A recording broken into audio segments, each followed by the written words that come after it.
নমস্কাৰ প্ৰিয় বন্ধু বান্ধৱীসকল, কালিলৈ 2024 বৰ্ষৰ দ্বিতীয় তথা পবিত্ৰ মাঘী পূৰ্ণিমা। যদি আপুনি নিজৰ লগতে ঘৰখনৰ সৰ্বপ্ৰকাৰে উন্নতি হোৱাটো বিচাৰে, তেনে মাঘী পূৰ্ণিমাৰ দিনটোত তিনিটা ভুল কাম নকৰাৰ লগতে আপোনাৰ হাতেৰে আপোনাৰ ঘৰৰ পৰা কাকোৱেই এটা বস্তু নিদিব। ইয়াৰ ফলত আপোনাৰ ঘৰলৈ দুখ দৰিদ্ৰতা আহি বিপদ বিঘিনিয়ে ধন সম্পদ নষ্ট কৰি আপোনাৰ জীৱন দুখময় কৰি তুলিব। আপোনাৰ ওপৰত মা লক্ষ্মী ক্ষোভিত হ'ব, ফলত আপোনাৰ ধনৰ নাটনি বাঢ়ি অভাৱ অনাটনে জুৰুলা কৰিব আপোনাক। মাঘী পূৰ্ণিমাৰ দিনা যদি দিনৰ ভাগত এটা বস্তু দান কৰি সন্ধিয়া ঘৰৰ দুটা স্থানত দুগছি বন্তি জ্বলাব পাৰে, তেনে স্বয়ং মাতা লক্ষ্মী আপোনাৰ ঘৰত বাস হৈ ধাৰ ঋণৰ সমস্যাৰ পৰা মুক্ত হোৱাৰ লগতে সৌভাগ্য মুকলি হৈ জীৱনৰ পৰা ধনৰ অভাৱ একেবাৰে দূৰ হৈ পৰিব। এই পবিত্ৰ দিনটোত যদি জোন ওলোৱাৰ পাছত এটা বগা ধাতুৰ পাত্ৰত গাখীৰৰ লগত এটা বস্তু মিহলাই চন্দ্ৰদেৱৰ বাবে অৰ্ঘ্য প্ৰদান কৰিব পাৰে, তেনে সেইজনৰ জীৱনত মানসিক অশান্তি দূৰ হৈ মনৰ শক্তি সবল হয়। যদি এই কাম পঢ়ি থকা ল'ৰা ছোৱালীৰ হাতেৰে কৰিব পৰা হয়, তেনে সেই ল'ৰা ছোৱালীৰ মনত ৰোৱা ক্ষমতা বৃদ্ধি পায় আৰু পঢ়া শুনাত নাম কৰিব পাৰে। সেয়েহে মাঘী পূৰ্ণিমাৰ পবিত্ৰ দিনটোত আপোনাৰ সমস্যা অনুসৰি যদি যিকোনো এটা কাম কৰিব পাৰে, তেনে মাতা লক্ষ্মী আৰু প্ৰভু শ্ৰীহৰিৰ কৃপাত আপুনি যে আশা কৰা মতে সফলতা লাভ কৰিব পাৰিব, সেই কথা নিঃসন্দেহে বিশ্বাস কৰিব পাৰে।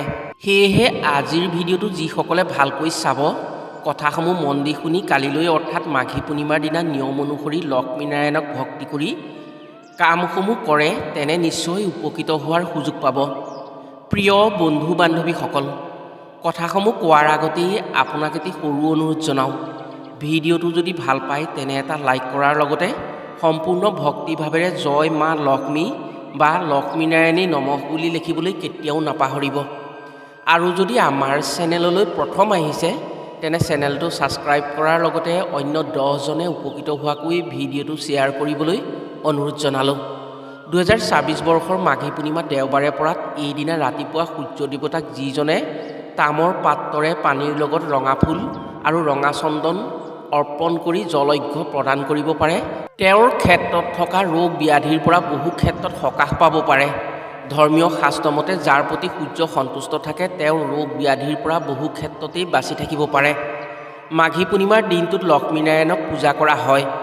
এইদিনা যদি কোনো লোকে ভগৱান বিষ্ণুক পূজা প্ৰাৰ্থনা কৰি বিষ্ণুৰ বাবে তুলসীৰ মালা আগবঢ়াব পাৰে, তেনে সেই ব্যক্তিৰ প্ৰতি লক্ষ্মীনাৰায়ণৰ কৃপাত মনত পুহি থকা আশা সঁচা কৰিবলৈ সুযোগ সুবিধা আহে। ইয়াৰ উপৰিও যদি এইদিনা লক্ষ্মীনাৰায়ণক পূজা প্ৰাৰ্থনা নকৰিও যদি মনৰ পৰা লক্ষ্মীনাৰায়ণক ভক্তি কৰি হৃদয়েৰে লক্ষ্মীনাৰায়ণৰ নাম শ্ৰৱণ কীৰ্তন কৰে, তেনে তেওঁলোকৰ বিপদ বিঘিনি নাশ হয়। হিন্দু শাস্ত্ৰ আৰু জ্যোতিষশাস্ত্ৰৰ মতে মাঘ মাহক দান বৰঙণিৰ বাবে অত্যন্ত শুভ বুলি মনা হয়। আপুনি যদি মাঘ মাহত দান বৰঙণি কৰিবলৈ সুযোগ সুবিধা পোৱা নাই, তেনে নিজৰ উন্নতিৰ কথা ভাবি মাঘ মাহৰ পূৰ্ণিমাত কেইটামান বস্তু দান কৰক, আপোনাৰ উন্নতি হ'ব। যাৰ ফলত আপুনি মাতা লক্ষ্মী আৰু নাৰায়ণৰ বিশেষ কৃপাৰ জৰিয়তে এইদিনা কৰা এই সৰু সৰু দানৰ বাবে আচৰিত শুভফল লাভ কৰি যিকোনো ক্ষেত্ৰত উন্নতি কৰিব পাৰে। এই দানে আপোনাক দুখ দুৰ্গতি খণ্ডন কৰাৰ লগতে অৰ্থনৈতিক ক্ষেত্ৰত যথেষ্ট উন্নতি কৰিব। 2024 বৰ্ষত মাঘী পূৰ্ণিমাত প্ৰায় 90 বছৰৰ পাছত মহা সংযোগ হ'বলৈ গৈ আছে। 2024 বৰ্ষ সূৰ্যৰ বৰ্ষ আৰু সূৰ্যৰ পূজাৰ দিনটোতেই মাঘী পূৰ্ণিমা পৰিছে। যদি কোনো ব্যক্তিয়ে দীৰ্ঘদিন ধৰি সমস্যাত ভুগি আছে, উদাহৰণস্বৰূপে ধন টকা পইচাৰ সমস্যা, ৰোগ ব্যাধিৰ সমস্যা, পাৰিবাৰিক সমস্যা, কৰ্ম সংস্থাপনৰ সমস্যা, যিকোনো সমস্যাৰ পৰা যদি দৈৱ শক্তিৰ দ্বাৰা মুক্ত হ'ব বিচাৰে, তেনে মাঘী পূৰ্ণিমাৰ দিনা হালধীয়া ফল মূল দান কৰক। কল কমলা জাতীয় ফল মূল দান কৰক। শ্ৰীহৰি বিষ্ণুৰ কৃপাত আপোনাৰ সেই সমস্যাসমূহৰ পৰা মুক্ত হ'ব পাৰিব। যদি আপুনি নিজৰ অভাৱ অনাটন দৰিদ্ৰতাৰ সৈতে যুঁজি আছে, দীৰ্ঘদিন ধৰি কৰ্ম সংস্থাপনৰ বাবে আপুনি সংগ্ৰাম কৰি আছে, কষ্ট আৰু চেষ্টা কৰিও থমকি ৰ'ব লগা হৈছে, তেনে মাঘী পূৰ্ণিমাৰ দিনা গুৰ দান কৰক দুখীয়া দৰিদ্ৰক। গুৰ হৈছে গুৰু পূজ্য দ্ৰব্য। মাঘী পূৰ্ণিমাৰ দিনা কৰা এই দানৰ ফলত দৰিদ্ৰতা আৰু অভাৱ অনাটন দূৰ হয়, এই কথা একেবাৰে প্ৰমাণিত।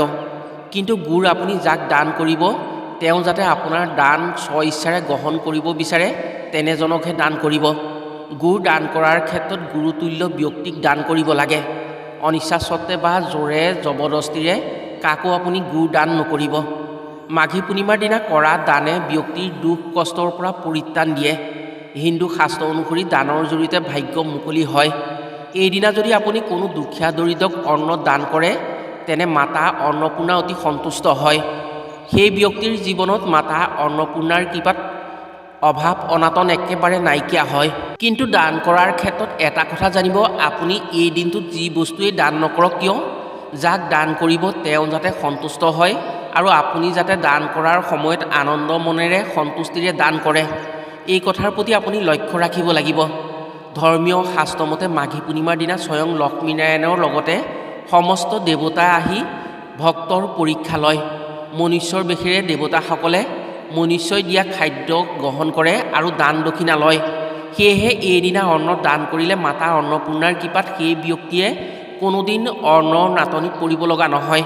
হিন্দু শাস্ত্ৰ অনুসৰি বিবাহিত মহিলাক যদি এইদিনা সৎ মনেৰে লক্ষ্মী জ্ঞান কৰি তেওঁলোকক অভাৱী ৰূপসজ্জাৰ সামগ্ৰী দান কৰা হয় তেনে মাতা লক্ষ্মীৰ কৃপাৰ পৰা বঞ্চিত হ'ব লগা কেতিয়াও নহয়। সেয়েহে যিসকলে এই কথা জানে তেওঁলোকে দুখীয়া দৰিদ্ৰ বিবাহিত মহিলাক এপদ হ'লেও প্ৰয়োজনীয় প্ৰসাধাৰণ সামগ্ৰী দান কৰে। এইদিনা হালধীয়া বস্ত্ৰ কোনো মন্দিৰত দান কৰিব পাৰিলে শ্ৰীহৰি বিষ্ণুৰ আশীৰ্বাদত ভাগ্যত থকা বাধাসমূহ দূৰ হয়। সেয়েহে এইদিনা বিষ্ণু পূজা কৰিব নোৱাৰিলেও এখন হালধীয়া বস্ত্ৰ দান কৰিব লাগে যিকোনো মন্দিৰত। সত্যনাৰায়ণ পূজা কৰাৰ সমান পুণ্য লাভ কৰি তেওঁৰ জীৱনত উন্নতি কৰিব পাৰে। এই দিনটোত ভগৱান বিষ্ণুৰ নামত যদি সত্যনাৰায়ণ পূজা কৰিব পৰা হয় তেনে জনম জনমৰ পাপ নাশ হৈ পুণ্য অৰ্জন হয় বুলি বিশ্বাস কৰা হয়। প্ৰিয় বন্ধু বান্ধৱীসকল, মাঘী পূৰ্ণিমাৰ সময় হৈছে 1 ফেব্ৰুৱাৰীৰ পুৱা 5:45 পৰা 2 ফেব্ৰুৱাৰী পুৱা 4:49 ভিতৰত। এইসমূহ বস্তু যদি আপুনি দান দক্ষিণা কৰিব পাৰে, সূৰ্য উদয়ৰ তিথি অনুসৰি 1 ফেব্ৰুৱাৰীৰ ৰবিবাৰে আপুনি দান কৰিব লাগিব, তেতিয়া শুভ ফল লাভ কৰিব পাৰিব। এতিয়া জানো আহক এই দিনটোত কি কি বস্তু আপোনাৰ হাতেৰে বা আপোনাৰ ঘৰৰ পৰা ভুলতো আনক দিব নালাগে আৰু কি কি কাম ভুলতো কৰিব নালাগে। মাঘী পূৰ্ণিমাৰ দিনা তুলসী গছক পূজা কৰিব পাৰিলে শ্ৰীহৰি বিষ্ণুৰ কৃপা পোৱা হয় বুলি শাস্ত্ৰত উল্লেখ আছে। 2026 বৰ্ষৰ মাঘী পূৰ্ণিমা ৰবিবাৰ বা দেওবাৰে পৰাত, সেয়েহে এই দিনটোত তুলসী গছক ভুলতো স্পৰ্শ কৰি পাত নিছিঙিব। যদি পূজা কৰি বন্তি জ্বলাব বিচাৰে তেনে তুলসী গছক স্পৰ্শ নকৰাকৈ কিছু আঁতৰত বন্তি জ্বলাব আৰু তুলসীৰ তলত কোনো উপায় নকৰিব। ৰবিবাৰে যদি তুলসী গছক স্পৰ্শ কৰে তেনে তুলসী মাৰ অপৰাধ হৈ বিপদ বিঘিনিৰ সন্মুখীন হ'ব লগা হয়।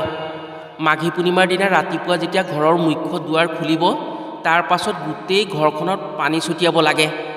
এইদিনা পুৱা ভাগত নিজৰ ঘৰখনত হালধি গুড়ি তিল মিহলাই পানী ছটিয়ালে ঘৰলৈ গুৰুৰ কৃপা পৰে আৰু গুৰুৰ কৃপাত ঘৰলৈ পবিত্ৰতা আহি অপশক্তি মুক্ত হয়। এইদিনা গংগাত স্নান কৰাৰ এক নিয়ম আছে। ধৰ্মীয় শাস্ত্ৰমতে এইদিনা ভগৱান বিষ্ণু গংগাত বাস কৰে। সেয়েহে গংগাত স্নান কৰিলে পবিত্ৰতা পায়।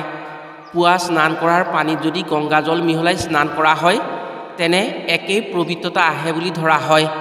মাঘী পূৰ্ণিমাৰ দিনা ৰাতিপুৱা প্ৰতিখন ঘৰতেই চাফ চিকুণ কৰি ৰখাৰ লগতে ভগৱানৰ চৰণত গোসাঁই ঘৰত ধূপ বন্তি জ্বলাই ৰাখিব লাগে। মাঘী পূৰ্ণিমাৰ দিনা আপোনাৰ ঘৰত কেতিয়াও আন্ধাৰ কৰি নাৰাখিব সন্ধিয়া। এইদিনা প্ৰতিখন ঘৰলৈ শুভ শক্তিৰ আগমন হয় সন্ধিয়া। সেই শুভ শক্তি হৈছে দৈব্য শক্তি। এইদিনা সন্ধিয়া ঘৰলৈ লক্ষ্মীনাৰায়ণৰ শক্তিৰ আগমন হয়। শুভ শক্তিয়ে সদায় পোহৰ বিচাৰে আৰু অশুভ শক্তিয়ে সদায় আন্ধাৰ বিচাৰে। যদি আপুনি এই দিনটোত পোহৰ কৰি ৰাখিব পাৰে তেনে আপোনাৰ ঘৰলৈ শুভ শক্তিৰ আগমন হৈ আপোনাৰ ঘৰত থকা বিপদ বিঘিনি ৰোগ ব্যাধিৰ পৰা আপুনি মুক্ত হ'ব পাৰে। যদি আপুনি এই দিনটোৰ সন্ধিয়া বা ৰাতি আপোনাৰ ঘৰখন পোহৰাই ৰাখিব পাৰে তেনে ঘৰলৈ শুভ শক্তিৰ আগমন হৈ ঘৰখনৰ পোহৰৰ বাট মুকলি হয়। মাঘী পূৰ্ণিমাৰ দিনটোত খাদ্য বস্তুৰ ওপৰত বিশেষ গুৰুত্ব দিব লাগে, যিহেতু এই দিনটোত ভগৱান বিষ্ণু আৰু স্বয়ং লক্ষ্মীক পূজা কৰা হয়। যাগ যজ্ঞ পূজা পাৰ্বণ ব্ৰত কৰা হয়। মাঘী পূৰ্ণিমাৰ দিনা পাৰিলে ভগৱানৰ নামত ব্ৰত ৰাখি উপবাস কৰিব লাগে। ব্ৰত ৰাখি উপবাস কৰাটো সকলোৰে পক্ষে সম্ভৱ নহয়। সেয়েহে ব্ৰত উপবাস কৰক বা নকৰক এই দিনটোত আপুনি নিৰামিষ আহাৰ গ্ৰহণ কৰিব লাগে।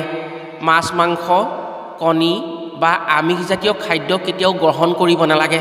জ্যোতিষশাস্ত্ৰ আৰু ধৰ্মীয় শাস্ত্ৰমতে এই দিনটোত নিজৰ ঘৰৰ পৰা বগা বস্তু বা নিজৰ হাতৰ পৰা বগা বস্তু কেতিয়াও দান কৰিব নালাগে।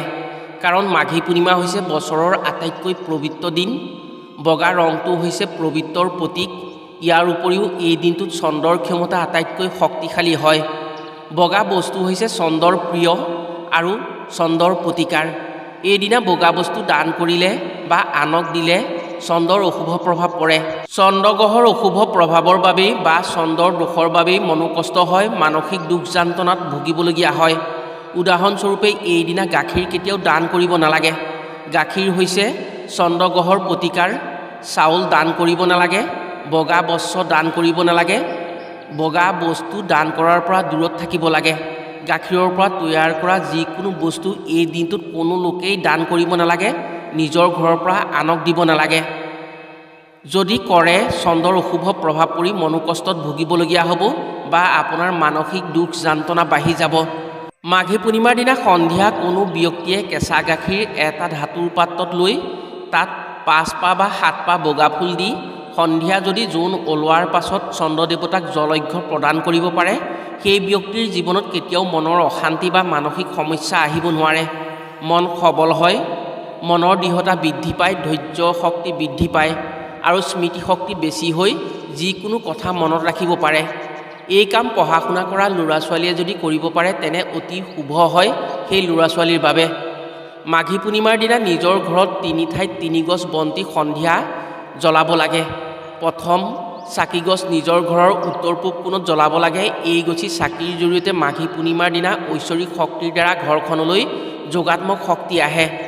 দেৱী দেৱতাসকলৰ শুভ দৃষ্টিত ঘৰৰ যিকোনো ক্ষেত্ৰত উন্নতি হয়। দ্বিতীয় চাকিগছ ঘৰৰ মুখ্য দুৱাৰৰ সন্মুখত ঘৰলৈ সোমোৱা সোঁ দিশত জ্বলাব লাগে। এই গছ চাকিৰ জৰিয়তে ঘৰখনলৈ অশুভ শক্তিৰ প্ৰভাৱ আহিব নোৱাৰে। তৃতীয় চাকিগছ পদূলিমুখত জ্বলাব লাগে। এই গছ চাকিয়ে দৈৱ শক্তিক নিজৰ ঘৰলৈ নিমন্ত্ৰণ কৰে। বিশ্বাস অনুসৰি এই 3 গছ চাকিয়ে মাঘী পূৰ্ণিমাৰ দিনা ঘৰলৈ যোগাত্মক শক্তিৰ অহাত সহায় কৰে, যাৰ ফলত ঘৰখনৰ উন্নতি আহে। প্ৰিয় বন্ধু বান্ধৱীসকল, 1 ফেব্ৰুৱাৰীৰ মাঘী পূৰ্ণিমাৰ দিনা যদি এইসমূহ কাম গুৰুত্ব সহকাৰে নিজৰ ঘৰত কৰি ৰাখিব পাৰে, তেনে আপোনাৰ ঘৰত সুখ সমৃদ্ধিৰে ভৰি পৰিব আৰু লক্ষ্মীনাৰায়ণৰ কৃপাত উন্নতি হ'ব, বিপদ বিঘিনিৰ পৰা সুৰক্ষিত হ'ব পাৰিব। আশা কৰিছোঁ কামসমূহ কৰি নিশ্চয় সুফল লাভ কৰিব পাৰিব। আজিলৈ ভিডিঅ'টো ইমানতে সামৰিছোঁ। পুনৰ অন্য এটি ভিডিঅ'ৰ জৰিয়তে লগ পোৱাৰ আশাৰে আজিলৈ আহোঁ। সকলো ভালে থাকক, সুস্থ থাকক। ধন্যবাদ।